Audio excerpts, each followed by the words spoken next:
مولاي صل وسلم دائما أبدا على حبيبك خير الخلق كلهم. بسم الله الرحمن الرحيم. الحمد لله رب العالمين والعاقبة للمتقين والصلاة والسلام على سيد الأنبياء وخاتم المرسلين وعلى آله وأصحابه أجمعين. أما بعد.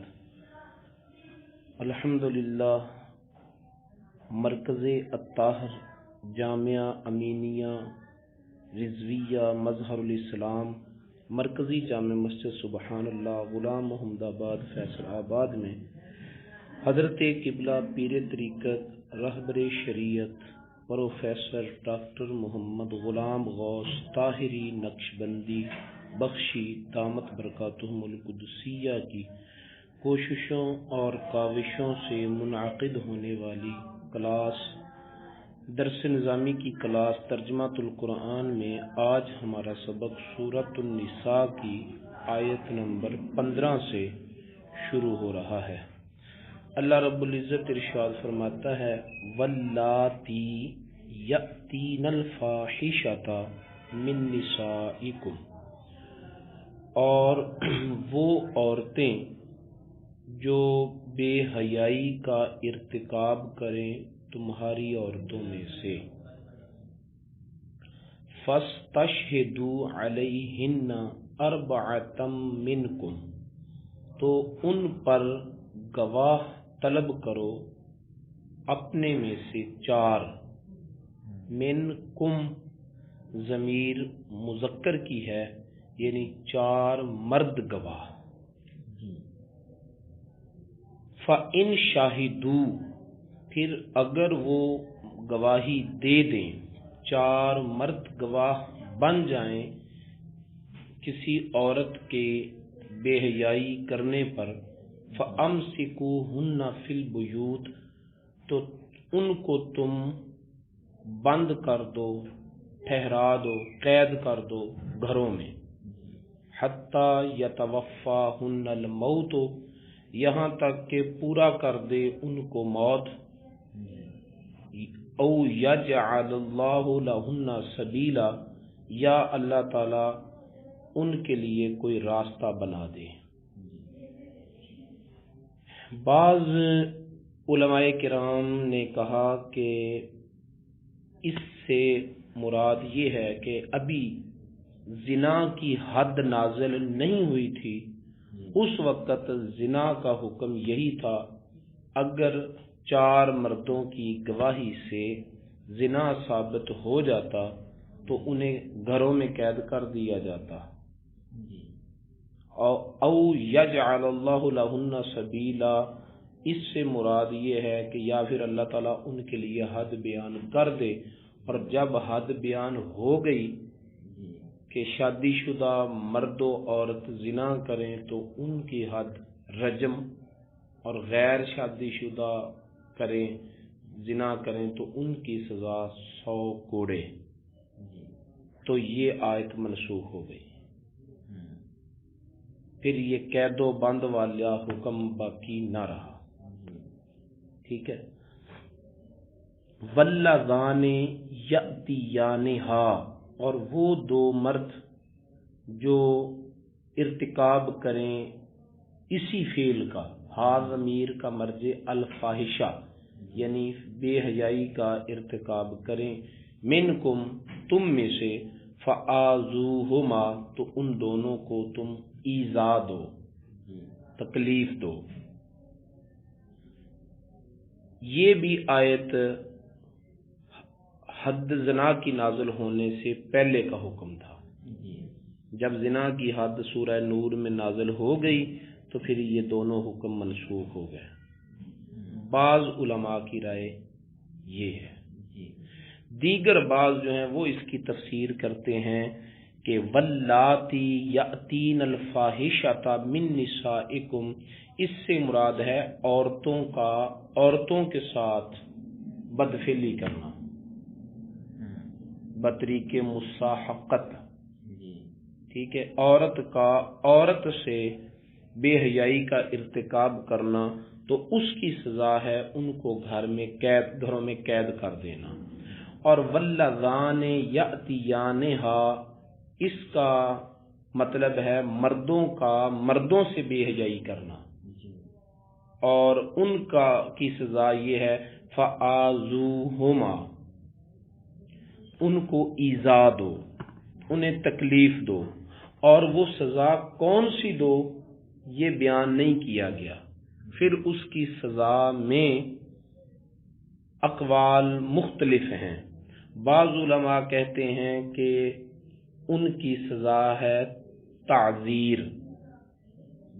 تعزیر کا مطلب ہوتا ہے کہ قاضی یعنی جج وہ اپنے موقع محل کو دیکھ کر اپنی ثواب دیدی پر سزا منتخب کرے، اس کو تعزیر کہتے ہیں۔ جو سزا شریعت متعین کر دے اس کو حد کہتے ہیں۔ تو یہاں پر کہا گیا ہے ان کو ایذا دو، تو یہاں مراد ہے تعزیر، کہ قاضی موقع محل حالات شواہد و قرائن کو دیکھ کر مناسب حال جو سزا تجویز کرے۔ فَإِن تَابَا، پھر اگر وہ دونوں توبہ کر لیں، وَأَصْلَحَا، اور اپنے حالات کو درست کر لیں، فَأَعْرِضُوا عَنْهُمَا، تو پھر تم ان کا پیچھا چھوڑ دو، پھر تان تشنیع علامہ، پھر طنز، پھر کوئی بات بھی نہ کرو، کوئی ایسا جملہ لفظ نہ بولو جس سے اس جرم کی یادداشت لوٹے۔ ان اللہ کان توابا الرحیما، بے شک اللہ تعالی توبہ بہت قبول کرنے والا، بڑا ہی مہربان ہے۔ اب جن علماء نے یہ کہا کہ واللاتی یاتین الفاحشہ سے مراد زنا ہے، اور واللذان یاتیانہا سے مراد مردوں کی طرف سے ارتکاب، اور واللاتی یاتین الفاحشہ سے مراد عورتوں کی طرف سے ارتکاب، ان کے نزدیک یہ دونوں آیتیں منسوخ ہیں۔ جب زنا کی حد نازل ہو گئی سورہ نور میں تو پھر یہ حکم منسوخ ہو گیا۔ اور جو علماء یہ کہتے ہیں کہ یہاں زنا مراد نہیں ہے، زنا کی حد سورہ نور میں ہے، اور یہ مصاحقت یعنی عورتوں کا آپس میں بدفعلی کرنا، اور واللذان یأتیانہا سے مراد ہے مردوں کا آپس میں بدفعلی کرنا، لواطت، تو ان کے نزدیک یہ دونوں آیتیں منسوخ نہیں ہیں بلکہ محکم ہیں، ٹھیک ہے۔ اور ایک اصول ہے اصول تفسیر میں کہ کسی آیت کو منسوخ ٹھہرانے سے بہتر ہے محکم قرار دینا، ٹھیک ہے۔ مفسر کی کوشش یہ ہونی چاہیے کہ قرآن پاک کی آیات کم سے کم منسوخ قرار دی جائیں، ان کا ایسا معنی اور ایسا محمل متعین کیا جائے کہ جس سے وہ منسوخ نہ قرار پائے بلکہ وہ محکم قرار پائے، ٹھیک ہے۔ اور آج کے مفسرین جو ہیں وہ از خود فیصلہ نہیں کر سکتے جب تک کہ زمانہ ماضی کے گزرے ہوئے مفسرین کی آراء کو دیکھ نہ لیں۔ اور قرآن پاک کی سب سے بہترین تفسیر وہ ہے جو قرآن نے خود بیان کی ہے، ٹھیک ہے۔ اور اس کو کہتے ہیں تفسیر القرآن بالقرآن۔ اس کے بعد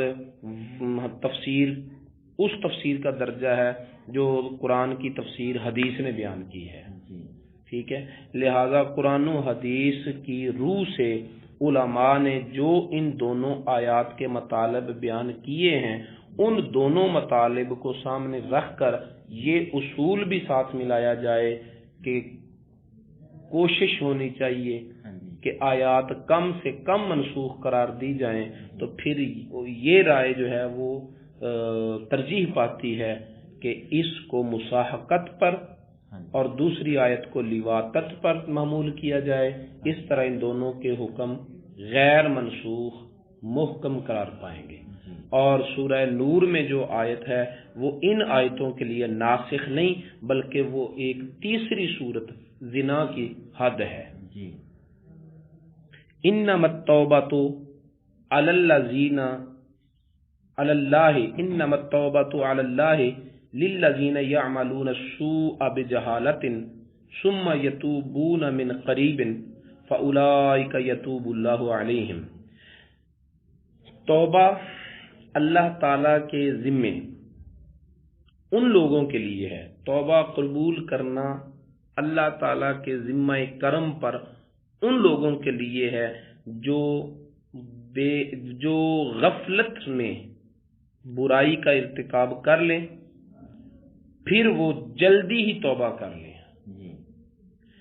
اب مفسرین نے یہ کہا ہے کہ جو بندہ موت سے پہلے موت یا آثار موت ظاہر ہونے سے پہلے توبہ کر لے وہ قریب ہی ہے، ٹھیک ہے۔ ثم تعقیب تاخیر کے لیے آتا ہے اور لفظ قریب قربتوں کا تقاضا کرتا ہے، تو گناہ کرنے کے بعد مرنے سے پہلے موت کے آثار رونما ہونے سے پہلے توبہ کر لے تو وہ قریب ہی ہے۔ فَأُولَئِكَ يَتُوبُ اللَّهُ عَلَيْهِمْ، تو وہی لوگ ہیں جن کی توبہ اللہ تعالیٰ قبول فرما لیتا ہے۔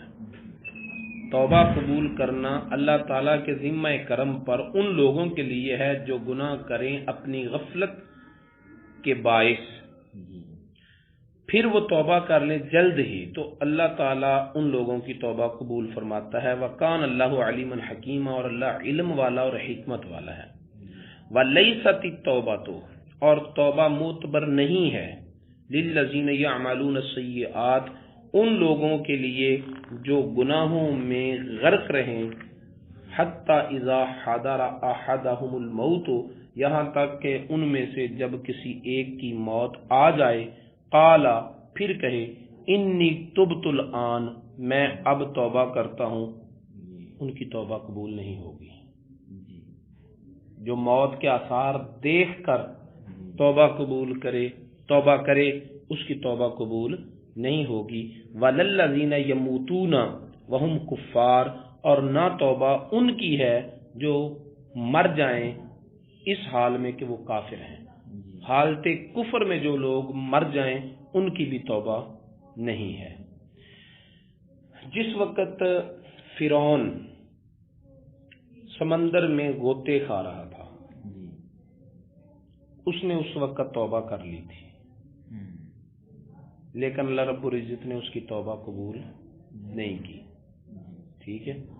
جب وہ غرق ہوا، یہ 10ویں پارے میں ہے، جب وہ غرق ہوا تو اس نے کہا کہ میں ایمان لاتا ہوں موسیٰ اور بنی اسرائیل کے رب پر، تو اللہ تعالیٰ فرمایا الآن، اب، اور اس سے پہلے تو نافرمان رہا، ٹھیک ہے۔ حدیث شریف میں آتا ہے کہ جب وہ توبہ کر رہا تھا تو اس وقت جبریل امین سمندر کی تہہ سے غار اٹھا کر اس کے منہ میں ڈال رہے تھے، اس خدشے سے کہ اب بھی کہیں اس کی توبہ قبول نہ ہو جائے۔ یعنی جبریل امین کو اللہ تعالیٰ کی رحمت سے امید اتنی ہے کہ اللہ تعالیٰ اب بھی توبہ قبول کر سکتا ہے، تو پھر اللہ رب العزت نے فرعون کی اس توبہ کو بھی شرف عطا فرمایا، اور وہ شرف اس صورت میں رکھا کہ ننجی کا بے بدن کا، ہم تیرے بدن کو سلامت رکھیں گے۔ اور جس سمندر میں وہ غرق ہوا تھا اس سمندر کے پانی میں نمکیات اس قدر زیادہ ہیں کہ کوئی جاندار اس میں جسم جو ہے وہ زیادہ دیر تک باقی نہیں رہ سکتا، تحلیل ہو جاتا ہے، جیسے جو چیز نمک میں جائے وہ نمک بن جاتی ہے، تو اس سمندر میں نمکیات کی اتنی یعنی زیادتی کثرت ہے کہ کسی جاندار کا وجود سلامت نہیں رہتا، اس لیے جتنی بھی بنی اسرائیل کی قوم اس میں غرق ہوئی کسی کا وجود ہڈیاں تک نہیں ملی، لیکن اسی سمندر سے فرعون کی پوری لاش مل گئی اور وہ مصر کے میوزیم گھر میں آج بھی ممی شدہ محفوظ ہے. ٹھیک ہے. اب ایسے کثیر نمکیات والے پانی میں وہ کتنے سالوں تک پڑا رہا اور کتنے صدیوں بعد تلاش ہوا اور پھر صرف پوری قوم میں سے اسی ایک کی لاش ملی اور کسی کی لاش نہیں ملی. یہ قرآن کا وہی وعدہ ہے جو اللہ تعالیٰ نے کیا تھا کہ اب تیری توبہ اس صورت میں ہے کہ قیامت تک تیرا جسم سلامت رہے گا، بس عذاب معاف نہیں. ٹھیک ہے.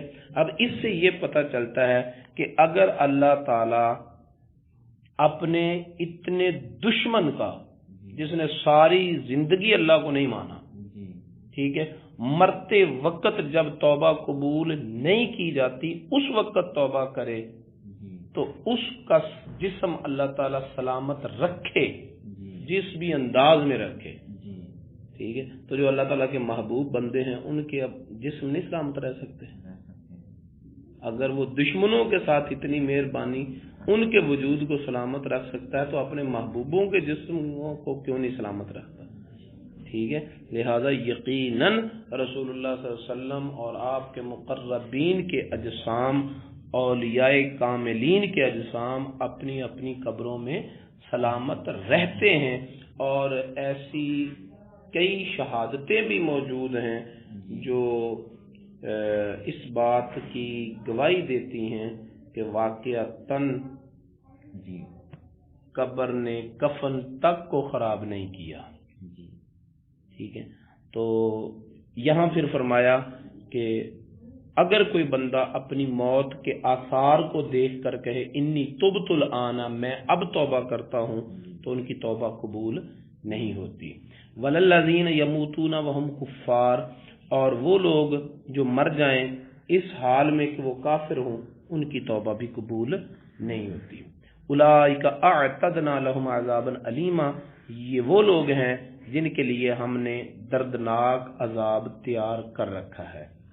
یا ایھا الذین آمنوا، اے ایمان والو، لا یحل لکم ان ترثوا النساء کرہا، تمہارے لیے حلال نہیں ہے کہ تم عورتوں کے زبردستی وارث بن جاؤ.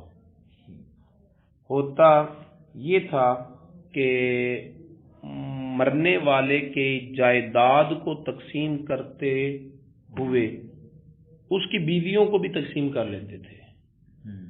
یعنی بیٹا جس عورت کے شکم سے ہے اس کو ماں سمجھتا اور اپنے والد کی دوسری جو ازواج ہیں ان کو وہ اپنی بیویاں بنا لیتا. ٹھیک ہے. یا دیگر جو شرکا وارث بنتے تھے تو وہ اپنے اپنے حصے میں اس کی بیویوں کو بغیر انہیں نیا حق مہر دیے اپنی زوجیت میں لے آتے، یا ان کو آگے کہیں بیاہ دیتے اور ان کا حق مہر خود وصول کر لیتے. یعنی عورتوں کی تقسیم مال اور جائیداد کی طرح ہوتی. جس طرح اس کا مال تقسیم کیا جاتا اسی طرح اس کی بیویوں کو بھی، عورتوں کو بھی تقسیم کیا جاتا. یہ حیثیت تھی عورت کی اسلام سے پہلے.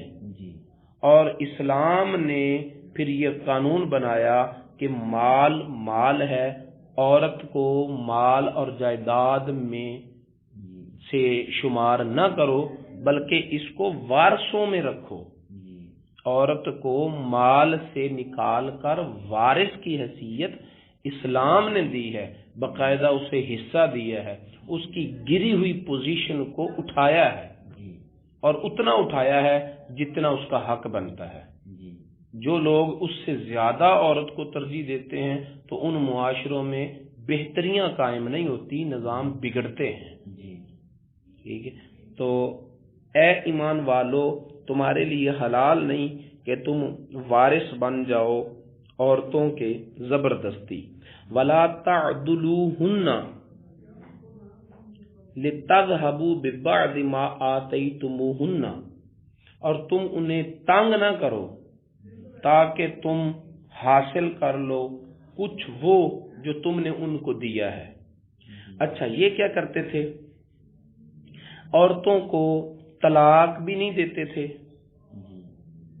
اور اس کے ساتھ اس کے حقوق بھی پورے نہیں کرتے تھے. یا طلاق دینا اور جب عدت پوری ہونے کے قریب ہونا رجوع کر لینا، پھر طلاق دے دینا، اور جب عدت پوری ہونے، طلاقوں کی گنتی تو تھی نہیں اس وقت. یہ تحدید 3 تک تو اسلام نے کی تاکہ عورت اس ظلم کے شکنجے سے نکل سکے. ٹھیک ہے، اور طلاقوں کی کوئی گنتی نہیں تھی. طلاق دے دیتے، پھر رجوع کر لیتے، پھر طلاق دے دیتے، پھر رجوع کر لیتے، اور عورت کو معلق بنا دیتے، لٹکا دیتے. کیوں یہ اس طرح کا ظلم کرتے؟ اس لیے تاکہ ان کا دیا ہوا حق مہر جو ہے وہ عورت واپس کر کے طلاق لینے پر مجبور ہو جائے کہ یہ لو میرا اپنا پیسہ اور میری جان چھوڑو. ٹھیک ہے، تو اللہ تعالیٰ نے فرمایا کہ لا تعضلوہن، تم انہیں تنگ نہ کرو، مجبور نہ کرو، لتذہبوا، تاکہ تم لے جاؤ، ببعض ما آتیتموہن، کچھ وہ جو تم نے ان کو دیا ہے. جو دیا ہے وہ حق مہر ہے یا کوئی تحفہ تحائف ہے، تو جو 2 تحفے تحائف ہیں وہ لینے کے لیے انہیں تم تنگ نہ کرو. ٹھیک ہے، الا ان یاتین بفاحشۃ مبینہ، لیکن ایک صورت ہے کہ اگر وہ اعلانیہ بے حیائی کا ارتکاب کریں پھر تم انہیں تنگ کرو، یعنی سزا دو. ٹھیک ہے، وہ بھی اسلام کے بتائے ہوئے طریقے کے مطابق، بے تکی سزائیں نہیں. ان یاتین بفاحشۃ مبینہ، مگر یہ کہ وہ اعلانیہ بے حیائی کا ارتکاب کریں. وعاشروہن بالمعروف، اور تم ان کے ساتھ اچھے طریقے کے ساتھ، بھلائی کے ساتھ زندگی گزارو. وعاشروہن، تم ان بیویوں کے ساتھ بھلائی کے ساتھ زندگی گزارو. فَإِن كَرِهْتُمُوهُنَّ، پھر اگر تم ان کو ناپسند کرتے ہو، وہ بیویاں تمہیں اچھی نہیں لگتی، تو اللہ تعالیٰ فرماتا ہے فَعَسَىٰ أَن تَكْرَهُوا شَيْئًا وَيَجْعَلَ اللَّهُ فِيهِ خَيْرًا كَثِيرًا، تو عین ممکن ہے کہ تم کسی چیز کو ناپسند کرو حالانکہ اللہ تعالیٰ نے اسی چیز میں تمہارے لیے خیر کثیر رکھی ہو. ناپسند بھی ہوں تو ان کے ساتھ حسن معاشرت کے ساتھ زندگی گزارو، اس امید پر کہ ہو سکتا ہے ان کے ذریعے اللہ تعالیٰ تمہیں خیر کثیر عطا فرما دے. ایسی تربیت کس قوم نے کی ہے، کس مذہب نے دی ہے؟ ایسا حسن معاشرت کا اصول، ایسی مثالیں کوئی قوم نہیں پیش کر سکی. تاریخ عالم کا مطالعہ کر لیں، ایسے سنہری اصول اگر ملیں گے تو اسلام سے ملیں گے. پھر اس کی مثال میں ایک آپ کو سناتا ہوں. گجرانوالہ شہر میں نا میں نے ایک پاگل آدمی کو دیکھا ہے. ان دنوں میں حضرت صاحب کی خدمت میں ہوا کرتا تھا. کسی وقت وہ مسجد میں آتا، مسجد میں آ کر کوہرام بپا مچا دیتا، اور زیادہ تر بچے اس کے ان کو نا نشے کی دوائیاں استعمال کروا کے سلائے رکھتے تھے تاکہ گھر میں رہے، اور جب کبھی وہ گھر سے نکلتا تو محلے والوں کی شامت آ جاتی. تو مجھے نا وہاں قاری صاحب مولانا محمد سلیم چشتی صاحب، آپ کی ملاقات ہوئی، ان سے ہمارے پیر بھائی بھی ہیں، تو انہوں نے بتایا کہ یہ بندہ پیدائشی پاگل ہے. ٹھیک ہے، اس بچے کے ماموں نے اپنی بیٹی کے ساتھ اس کی شادی کر دی، حالانکہ اس وقت بھی یہ پاگل ہی تھا. اس ماموں کا حوصلہ دیکھیں کہ جو اپنے بھانجے کی خاطر اپنی بیٹی کو ایک پاگل کے ساتھ شادی کر رہا ہے. بڑے حوصلے کی بات ہے نا. پھر اس لڑکی کا حوصلہ دیکھیں کہ جس نے اپنے والدین کی عزت اور ان کے فیصلے پر پہرا دیتے ہوئے ایک پاگل شخص کے ساتھ شادی کی اور زندگی گزار لی. لیکن یہ قرآن کا فیصلہ کہ اگر تم کسی چیز کو ناپسند کرو تو برداشت کرو، ہو سکتا ہے اللہ تعالیٰ اسی سے تمہیں خیر کثیر دے دے۔ اس پاگل سے اس عورت کو بیٹے ہوئے، میرا خیال 3 بھائی ہیں وہ، ایک کا نام غلام معین الدین ہے جو میرا دوست بھی تھا، میرے ساتھ اچھے تعلقات بھی ہیں اس کے، اور وہ اس وقت گجرانوالے کے امیر ترین لوگوں میں شامل ہیں۔ ان بچوں کو اللہ نے اتنی کامیابی دی، ٹھیک ہے، وہ اسی پاگل سے ہوئے۔ اب صورتحال یہ ہے کہ سیال شریف کے پیر صاحب آتے ہیں تو ٹھہرتے کہاں ہیں؟ غلام معین الدین کے گھر۔ پتن شریف سے پیر صاحب آتے ہیں، حالانکہ بڑے بڑے پیروں کو ٹھہرانا معمولی آدمی کا کام نہیں ہوتا، ان کے ضروریات کو پورا کرنا لاکھوں کا خرچہ ہوتا ہے۔ ٹھہرتے کہاں ہیں؟ غلام معین الدین کے گھر۔ تو غلام معین الدین بھی اسی پاگل کے بیٹوں میں سے ایک بیٹا ہے، ٹھیک ہے، جن کو اللہ تعالیٰ نے اتنی عزت دی، اور بعد میں کی زندگی جو ہے اس عورت کی شہانہ زندگی ہو گئی بیٹوں کی وجہ سے، اور وہ بیٹے اس پاگل شخص سے ہوئے ان کے، ٹھیک ہے۔ اس لیے اللہ تعالیٰ فرماتا فَإِن كَرِهْتُمُوهُنَّ، میں جب بھی اس آیت کو پڑھتا ہوں مجھے وہ سین یاد آ جاتا ہے کہ اللہ تعالیٰ کے فیصلوں پر بندے کو صبر کرنا چاہیے، اس کے نتائج بڑے اچھے نکلتے ہیں، ٹھیک ہے۔ فَإِن كَرِهْتُمُوهُنَّ، اگر تم ان عورتوں کو ناپسند بھی کرتے ہو تو عین ممکن ہے کہ تم کسی چیز کو ناپسند کرو اور اللہ تعالیٰ اس میں تمہارے لیے خیر کثیر رکھ دے، ٹھیک ہے۔ وَإِنْ أَرَدْتُمُ اسْتِبْدَالَ زَوْجٍ مَّكَانَ زَوْجٍ، اور اگر تم نے ارادہ کر ہی لیا ہے ایک بیوی کی جگہ دوسری بیوی لانے کا، اگر تمہارا ارادہ ہے کہ میں نے نیا نکاح کرنا ہے، اس کو چھوڑنا ہے، نئی بیوی لینی ہے، وَآتَيْتُمْ إِحْدَاهُنَّ قِنْطَارًا، اور تم نے اپنی بیویوں میں سے کسی بیوی کو سونے کا ڈھیر دیا ہوا ہے بطور حاکمیر، قنطارن کہتے ہیں سونے کے ڈھیر کو، یعنی کثیر مال کو قنطار کہتے ہیں، ٹھیک ہے۔ فَلَا تَأْخُذُوا مِنْهُ شَيْئًا، تو ان سے تم کچھ بھی واپس نہ لو، کیونکہ چھوڑ تم رہے ہو، طلاق تمہاری طرف سے ہے، بیوی طلاق کا مطالبہ نہیں کر رہی، اگر وہ مطالبہ کرے تو تم اپنا دیا ہوا حق مہر واپس لے سکتے ہو، خلا اسے کہیں گے، ٹھیک ہے۔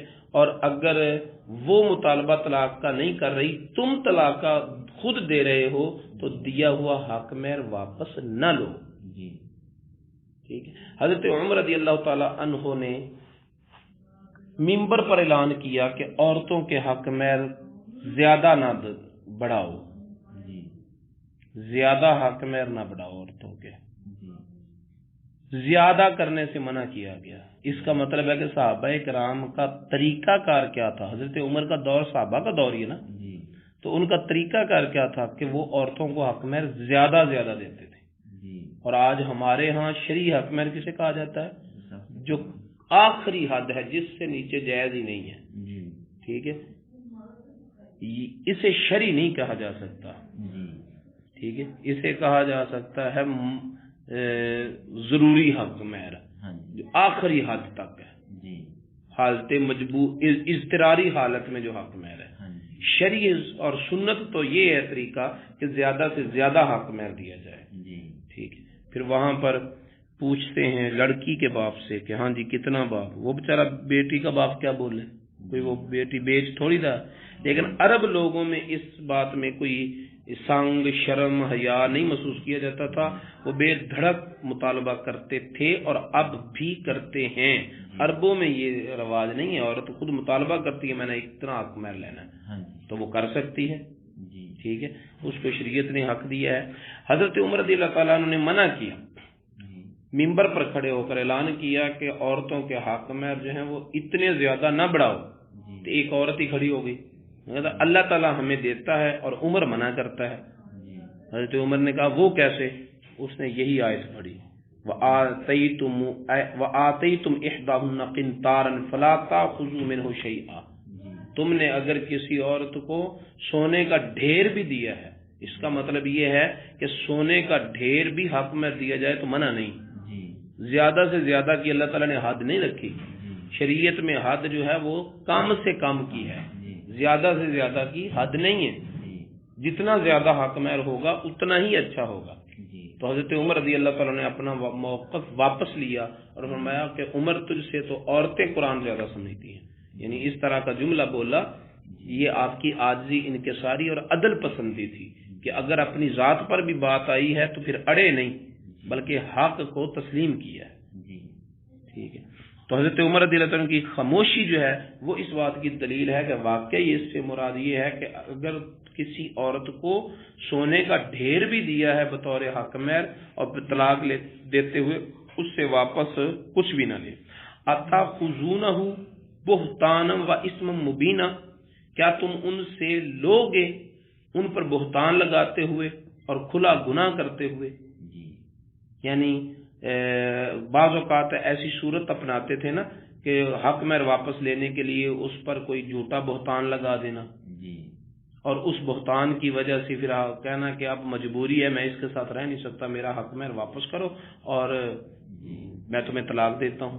تو اللہ تعالیٰ میں یہ بہتان لگاؤ گے، بہتان لگا کر تم ان سے حق مہر واپس لو گے، کھلا گناہ کر کے تم حق مہر واپس لو گے، یہ بہتان لگاؤ گے تو یہ تمہارا کھلا گناہ ہوگا۔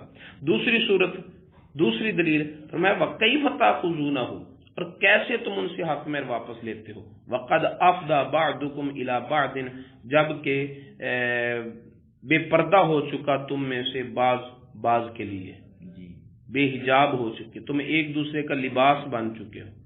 وَأَخَذْنَا مِنْكُمْ مِيثَاقًا غَلِيظًا، اور عورتوں نے تم سے ایک پختہ عہد لیا ہے ساتھ زندگی نبھانے کا، تو اس کے باوجود پھر کہ تم نے جو حق مہر دیا اس کا بدل بھی لے لیا، ان کے جسم سے، ان کے وجود سے استمتاع، نفع بھی پا لیا، لذت بھی حاصل کر لی، تو اب تم حق مہر کیسے، جو تم نے دیا اس کا بدل تو لے لیا، اب تم حق مہر کیسے واپس لیتے ہو؟